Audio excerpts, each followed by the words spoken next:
اللہ جل شانہ نے جو ایک نظام بنایا ہے،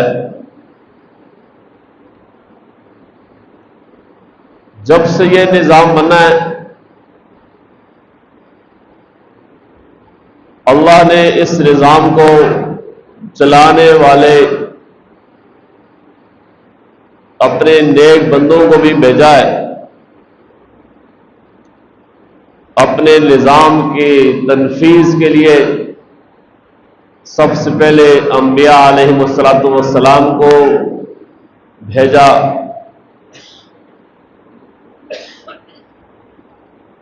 اور اس کے بعد پھر ان کے نائبین۔ لیکن جب سے یہ اللہ کا نظام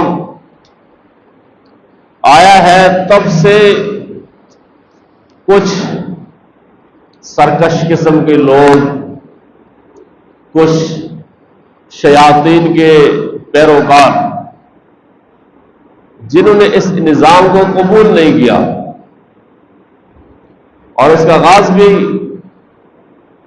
ابلیس کے حضرت آدم کو سجدہ کرنے سے انکار سے ہوا۔ تو یہ حق اور باطل کی کشمکش یہ آج سے نہیں ہے، یہ شروع سے ہے اور یہ قیامت تک جاری رہے گی۔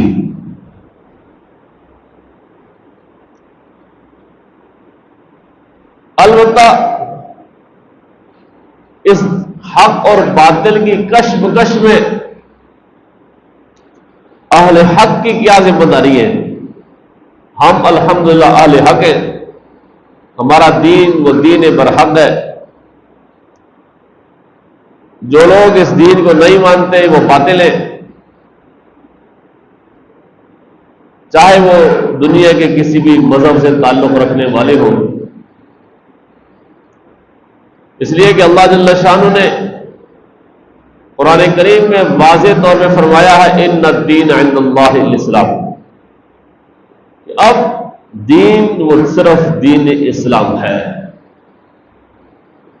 اس سے پہلے یہودیت، عیسائیت یہ بھی رہے ہیں، ان کو بھی اللہ نے کتابیں دی، انبیاء دیے، پیغمبر بھیجے، لیکن پھر جب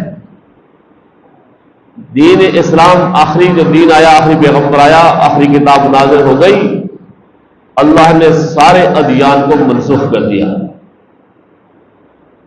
اب اگر کوئی اللہ کا قرب حاصل کرنا چاہتا ہے،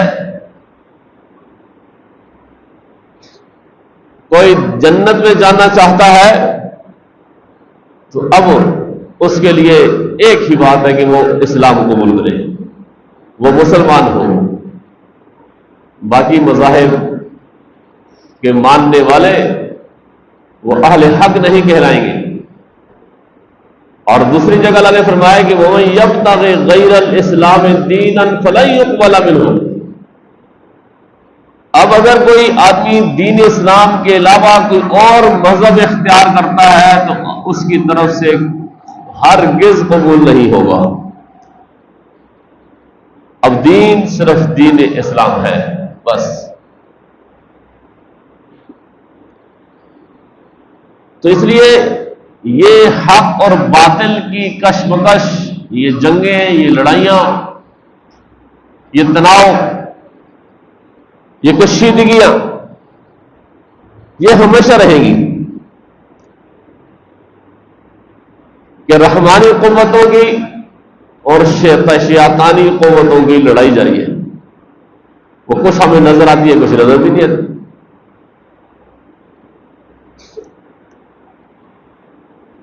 تو ہمارے دین اسلام نے، ہمارے پیغمبر نے، ہمارے رب نے، ہمارے قرآن نے ہر موضوع پر اور ہر موقع پر ہماری رہنمائی کی ہے، بے یار و مددگار نہیں چھوڑا ہے۔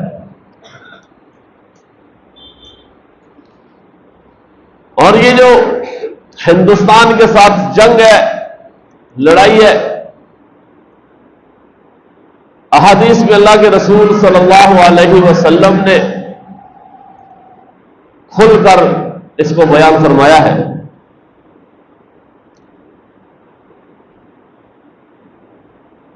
صحاح ستہ میں سے ایک مشہور کتاب سنن نسائی ہے، اس کے اندر ایک حدیث ہے، حضرت ثوبان رضی اللہ تعالی عنہ کی روایت ہے کہ اللہ کے رسول صلی اللہ علیہ وسلم نے فرمایا، حسابتان من امتی احرزہم اللہ من النار، دو جماعتیں ایسی ہیں جن کو اللہ جل شانہ نے جہنم کی آگ سے محفوظ کر لیا ہے. وہ جہنم میں نہیں جائیں گے، جنت میں جائیں گے. وہ کون سی دو جماعتیں؟ فرمایا کہ عصابۃ تغزو الہند وعصابۃ تکون مع عیسی ابن مریم علیہ السلام. تو ان دو جماعتوں میں سے ایک جماعت وہ ہے جو ہندوستان کے خلاف جہاد کرے گی، اور دوسری جماعت وہ ہے جو حضرت عیسیٰ علیہ السلام کی معیت میں دجال کے خلاف جنگ کرے گی. اسی وجہ سے آپ دیکھتے ہیں کہ ان ہندوؤں کی اور یہودیوں کی کافی آپس میں پربت ہے مسلمانوں کے خلاف. کچھ ٹائم پہلے ایک ویڈیو بھی وائرل ہو رہی تھی، ایک ساحل پہ وہ مودی اور اسرائیلی وزیر اعظم نیتن یاہو ایک ساحل پہ جیپ پہ بیٹھے ہوئے وہاں پہ گھوم پھر رہے. اور ہمیشہ سے ایسا ہی ہے، اسرائیل نے پاکستان کے خلاف جب بھی کوئی موقع آیا ہے ہندوستان کی مدد کی ہے، اور ہندوستان بھی مسلمانوں کے خلاف وہ اسرائیل کی مدد کرتا ہے. اور بنیادی طور پر یہ دونوں گائے کو ماننے والے، گائے کے پجاری ہیں. ہندو تو مانتے ہی ہیں، اس حد تک چلے گئے کہ انہوں نے گائے کے پیشاب کو دنیا کی ہر چیز کا علاج سمجھ لیا ہے. جب کوئی مسئلہ ہو بس گاؤں ہوتا ہے جی، گائے کا پیشاب پیو. جب کوئی مسئلہ ہو ہر وقت وہ میڈیا پہ بھی کہتے ہیں. اور جو یہود ہے، یہود کا بھی گائے والا جو واقعہ ہے وہ پہلے پارے موجود ہے، اور سورہ بقرہ قرآن کریم کی دوسری سورت ہے، اور ترتیب کے اعتبار سے سورہ فاتحہ ہے پھر سورہ بقرہ ہے، اور سب سے بڑی سورت ہے. اور بقرہ کا معنی بھی گائے ہے. اس میں وہ مشہور واقعہ کہ گائے ذبح نہیں کر رہے تھے، کہا گائے کا رنگ کیسا ہو، وہ جوان ہو، بوڑھی ہو، کیسی ہو. بہت سارے سوالات کرتے رہے، اس لیے کہ ان کے دل میں گائے کی محبت بیٹھی ہوئی تھی. وہ گائے کو ذبح ہی کرنا نہیں چاہتے. قرآن کریم نے فرمایا کہ فذبحوها، انہوں نے ذبح تو کر دیا بالآخر، وما كادوا يفعلون، لیکن وہ ذبح کرنا چاہتے نہیں تھے. تو یہود کے دلوں میں بھی گائے کی محبت ہے. اس لیے بعد میں جب وہ سامری نے بچڑا بنایا تھا سونے کا، اور جب وہ آواز نکالتا تھا تو سارے کے سارے وہ اس کو پوجنے لگ گئے. اور موسیٰ علیہ السلام دور پہ گئے ہوئے تھے اللہ سے ملاقات کرنے کے لیے، ان کے لیے ہدایت لینے کے لیے، تو پیچھے انہوں نے بچڑے کو بنایا. تو ان دونوں کے اندر یہود اور حدود، یہود اور ہندو، یہ دونوں گائے کو ماننے والے، گائے کی پجاری ہے، اور گائے کی محبت ان کے دلوں میں بس ایسی بس گئی ہے کہ دنیا کی کوئی بھی چیز اس کے مقابلے میں نہیں ہے. بس ہر بات پہ گائے. اس لیے ان کا گٹھ جوڑ ہے مسلمانوں کے خلاف، کیونکہ فطرت ہے کہ دونوں کی وہ مزاج ہے کہ. تو حدیث میں فرمایا واضح کہ دو جماعتیں ایسی ہیں جن کو اللہ تعالی جہنم سے محفوظ رکھیں گے، جہنم میں نہیں جائیں گے، جنت میں جائیں گے.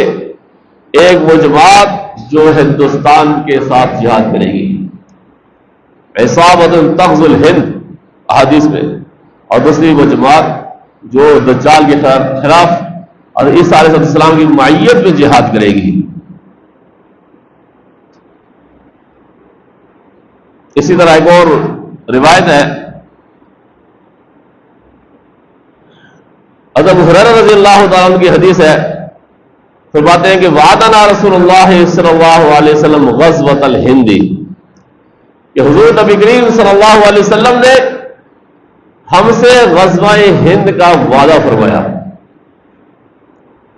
فَإِنْ أَدْرَكْتُهَا أُنْفِقُ فِيهَا نَفْسِي وَمَالِي، حضرت مولا فرماتے ہیں کہ اگر مجھے اس میں شرکت کا موقع ملا تو میں اپنی جان اپنا مال اس میں لگا دوں گا۔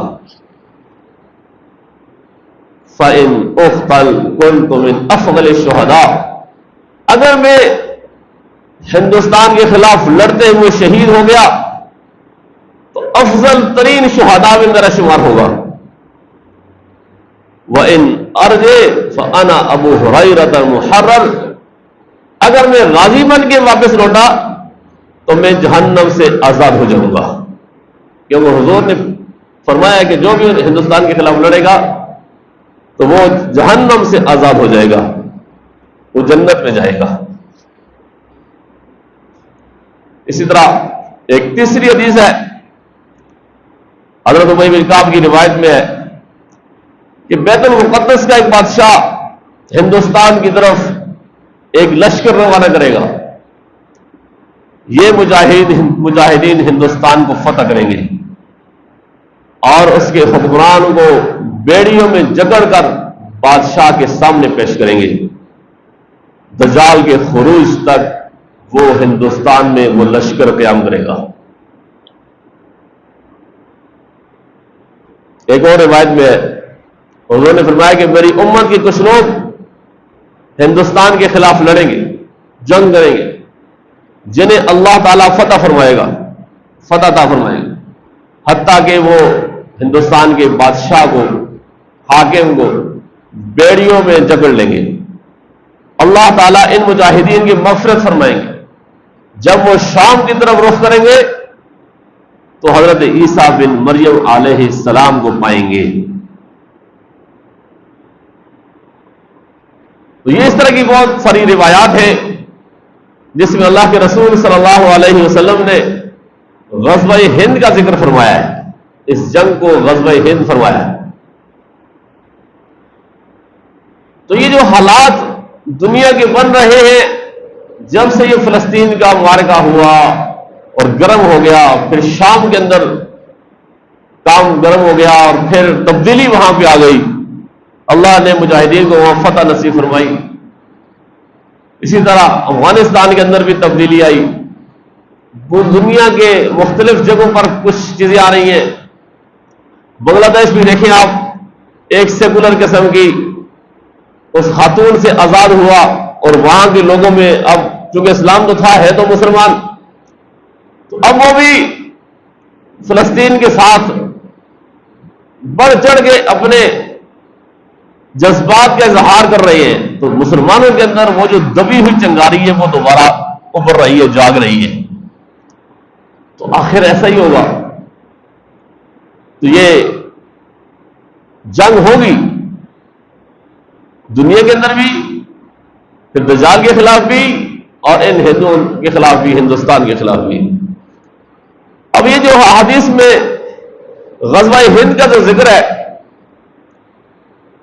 اس کے بارے میں علماء کی مختلف رائے۔ بعض علماء کی تو رائے یہ ہے کہ یہ ہو چکا ہے، محمد بن قاسم کے زمانے میں ہوا، بس ہو گیا۔ کچھ یہ فرماتے ہیں کہ قیامت تک جب بھی ہندوستان کے لوگ الہ کلمت اللہ کی خاطر کھڑے ہوں گے، وہ سب اس کا مصداق ہوں گے۔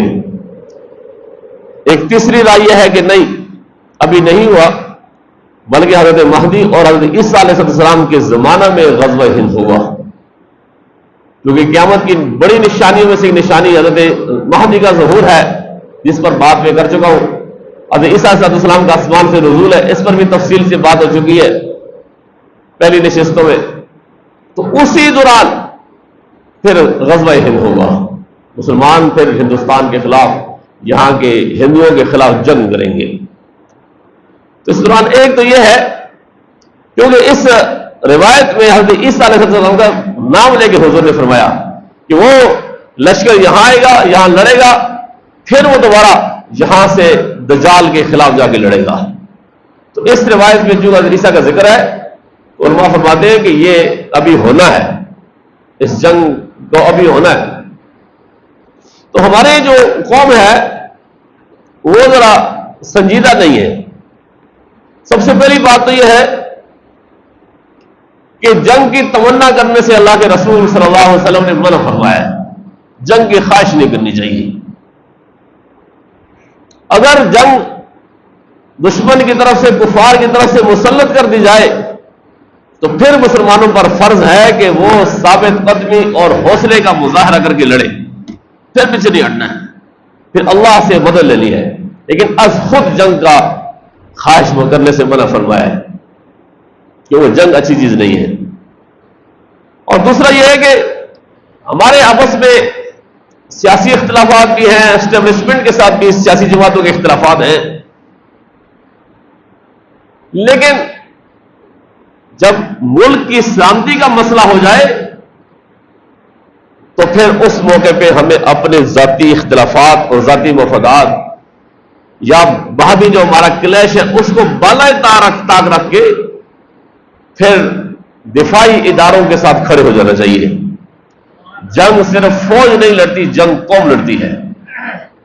جب قوم فوج کے ساتھ نہ ہو تو پھر جنگ جیتنا آسان نہیں ہے۔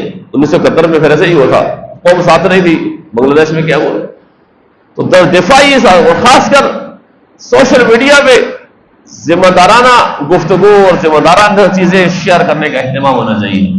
ہمارے پاس لوگ ابھی بھی سوشل میڈیا پہ وہ اپنی بڑاس نکالتے، تو یہ طرز عمل جو ہے وہ خطرناک ہے، اور آپس میں اتحاد اور اتفاق کا مظاہرہ ہونا چاہیے۔ اس طرح کے حالات میں مسلکی اختلافات، سیاسی اختلافات اور ان کو نہیں چھیڑنا چاہیے۔ اور پھر آخری بات یہ ہے کہ دعاؤں کا اہتمام کرنا چاہیے کہ اللہ جل شانہ ظالموں کو، مشرکوں کو ذلت آمیز شکست سے دوچار فرمائے اور مسلمانوں کو فتح نصیب فرمائے۔ اس لیے کہ ہندوستان کے مسلمان بہت مشکلات میں، وہاں مسجدیں گرائی جا رہی ہیں، مسلمانوں کو شہید کیا جا رہا ہے اور بے گناہ مسلمانوں کو پکڑا جا رہا ہے۔ بہت ظلم و ستم وہاں پہ انہوں نے شروع کیا ہوا ہے، کشمیر کے اندر بھی ہے۔ تو پھر اللہ تعالیٰ سے دعا مانگ کے تو ایک متحد ہو کر تو پھر میدان میں الحمدللہ ہمیں اپنی افواج پر پورا اعتماد ہے اور قوم پر بھی ہے کہ ہماری افواج انشاءاللہ ہمیں مایوس نہیں کریں گی۔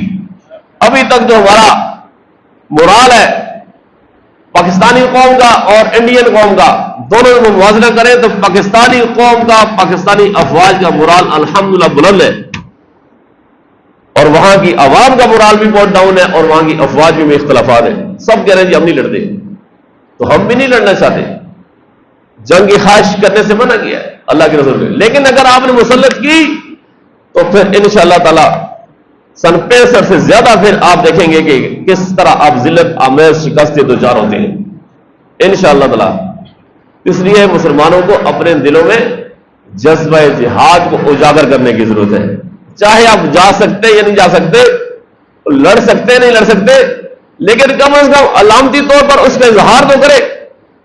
اسی طرح اگر ہماری افواج، ہمارے آرمی چیف صاحب اسرائیل کے خلاف کوئی قدم اٹھاتے تو جس طرح اور اٹھانا چاہیے تمام مسلمانوں کو متحد ہوں گے، تو جس طرح ہم انڈیا کے خلاف اپنی دفاعی اداروں کے ساتھ ہیں، اسی طرح انشاءاللہ فلسطین کے مسئلے میں بھی ہم اپنے اداروں کے ساتھ کھڑے ہوں گے۔